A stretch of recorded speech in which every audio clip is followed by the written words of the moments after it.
Covering Daly City, Dublin, Los Gatos, and all the Bay Area, this is ABC 7 News. Tonight, sex, drugs, and politics. Former Alameda County Supervisor Nadia Lockyer is fresh out of rehab and talking to the ABC 7 News I-Team about the scandal that cost her her job and almost her marriage.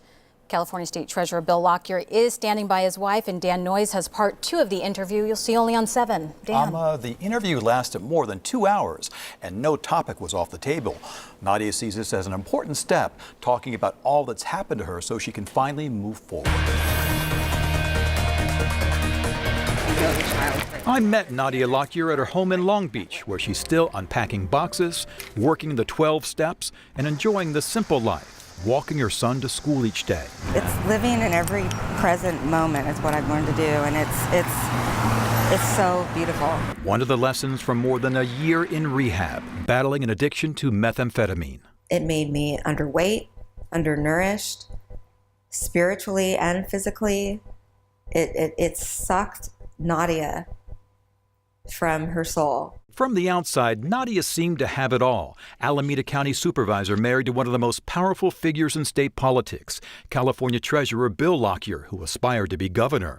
But she was leading a secret life with a man she met 3 years ago at Kaiser Rehab in Cupertino, Steve Ciccone, a San Jose construction worker.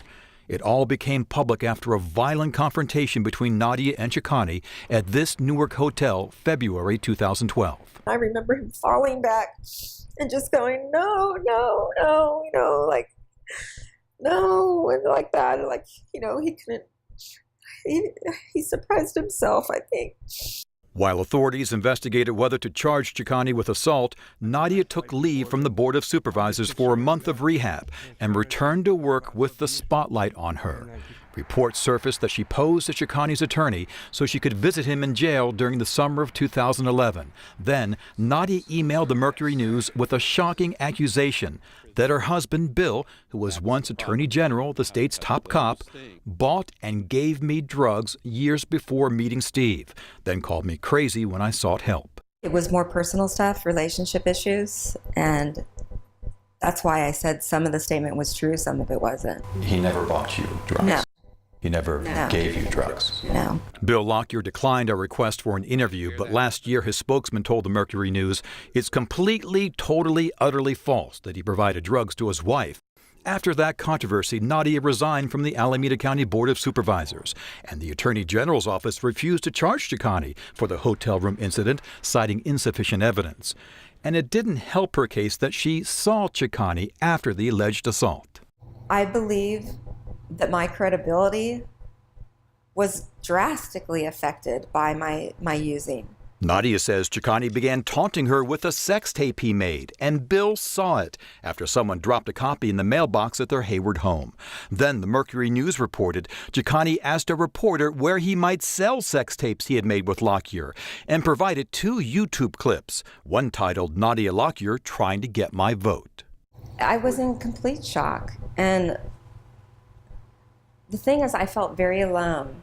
I didn't know where to begin to get help. In May 2012, a judge approved Nadia's request for a restraining order that said Ciccone threatened to sell things of a personal nature about me to some publication because I do not return his calls or respond to emails and text messages. Steve Ciccone refused to be interviewed about that. He's back in rehab and emailed me. I have been completely clean and sober since January. I'm staying focused on my sobriety and continuing on the path of rebuilding my life. I've made too much progress to bring up the past. It was all too much for Bill Lockyer. He filed for divorce, citing irreconcilable differences, and Nadia took her son to Southern California to stay with her sister. A turning point. Just 3 days after arriving, her sister found Nadia's meth and pipe in the room she shared with her son. My sister had saved my life. She called the police department and said that she found something in her home, and I was arrested. It was your sister who turned you in. Yeah. Nadia pleaded not guilty to felony possession of a controlled substance and misdemeanor child endangerment. The judge put the case on hold until she completes rehab. I'm extremely happy to be receiving the help that I need. Nadia faced many challenges in more than a year of rehab, a relapse with alcohol, a bout with Bell's palsy that left her face drooping, and an allergic reaction to psychotic medication that made her shake uncontrollably. They had to take me to the ER. I mean, it was near Halloween, and I remember the little girl in the waiting room staring at me just going, and it looked like I was, the exorcist or something. In September, Nadia was allowed to leave rehab to live with her son and Bill. He withdrew the divorce papers after seeing the progress his wife has made. Is this new? Nadia has some new tattoos to honor her Native American heritage. Of course, I wouldn't have gotten this as supervisor, but I got this in treatment. She says they also symbolize strength and hope for the future. I lost Nadia, and I lost it harder in addiction. And I now have, me back, and I'm able to be present for my son and for my husband and for others. Nadia has a hearing in January which the judge could drop the charges against her if she continues to do well. She tells me one day she hopes to get work as a lawyer, perhaps in a foundation, or as a social worker helping addicts or victims of domestic violence. Wow, incredible coming back from all that. Long journey. Yeah. All right. Thank you, Dan.